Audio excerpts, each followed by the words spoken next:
Bonsoir à tous, ce soir on va corriger l'exercice 136.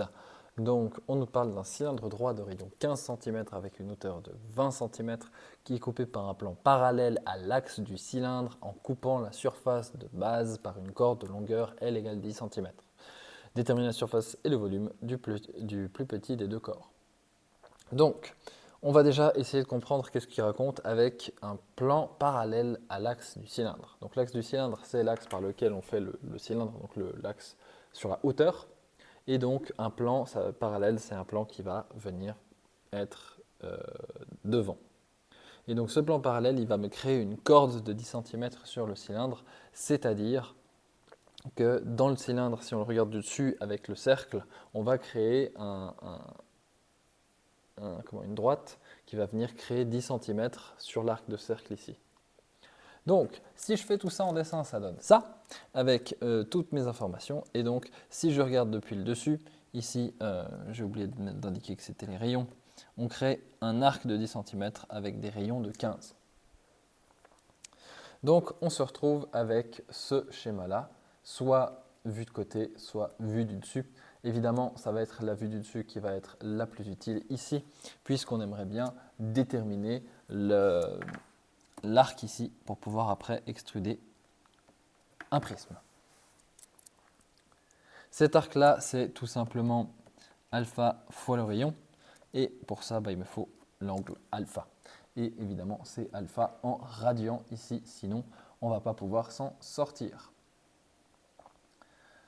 Donc, on peut utiliser dans un triangle dont on a toutes les informations le théorème du cosinus.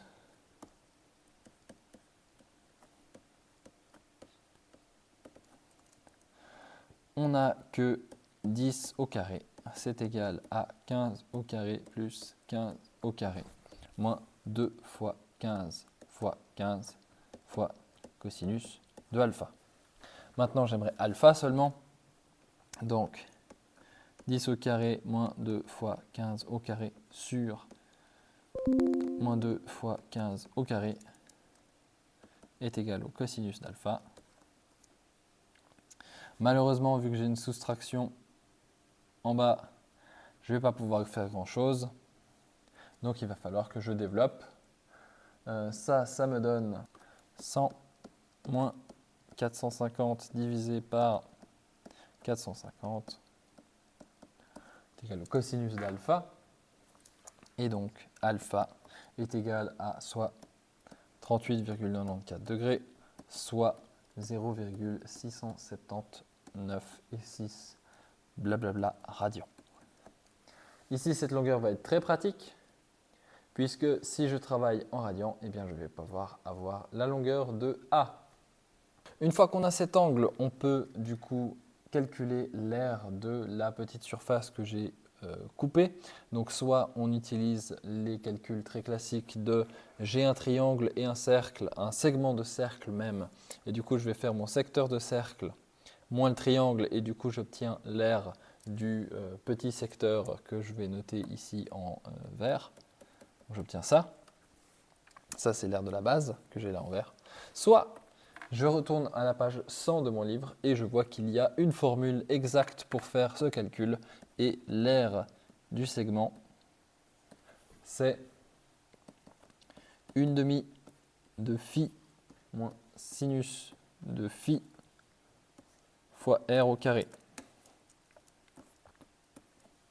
Et ça, si je mets le phi en radians, il est important d'utiliser les radians. Pour cette raison-là, eh bien, on se retrouve avec 5,75 cm², exactement comme si on faisait le secteur circulaire moins le triangle. Donc, on a ces options-là pour aller plus ou moins vite. Et après, puisqu'on me demande la surface et le volume, eh bien, je vais commencer par calculer la surface. Donc, l'aire de la base, je l'ai. L'aire du manteau, il va falloir la calculer. C'est pas très compliqué, c'est un aire de rectangle et l'aire de la courbe. Le rectangle, c'est pas compliqué, c'est 10 fois la hauteur, donc 10 fois 20. Et la courbe, C'est la courbe que j'ai ici, j'ai dit que c'était alpha fois R, donc 0,67096 fois 15 fois la hauteur de nouveau, sinon c'est pas un truc comme ça. Et du coup, si je fais ces deux choses-là ensemble, je me retrouve avec 403,89. Ça, c'est l'air du manteau. L'air du manteau, c'est bien joli, mais moi j'aimerais la surface. Et la surface, c'est les airs des bases plus l'air du manteau. Et ça me fait 403,89 plus 2 fois les 5,75 que j'ai calculé juste au-dessus. Et donc, je me retrouve avec 415,39 cm².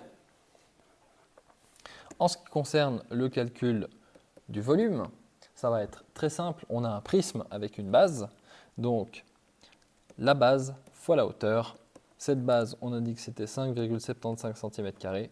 Fois la hauteur, on a dit que c'était 20 dans le prisme, enfin dans le cylindre. Et du coup, on a un volume total de 115 cm3. Et voilà pour cet exercice. J'espère que c'est clair et que les prismes ne vous font plus peur.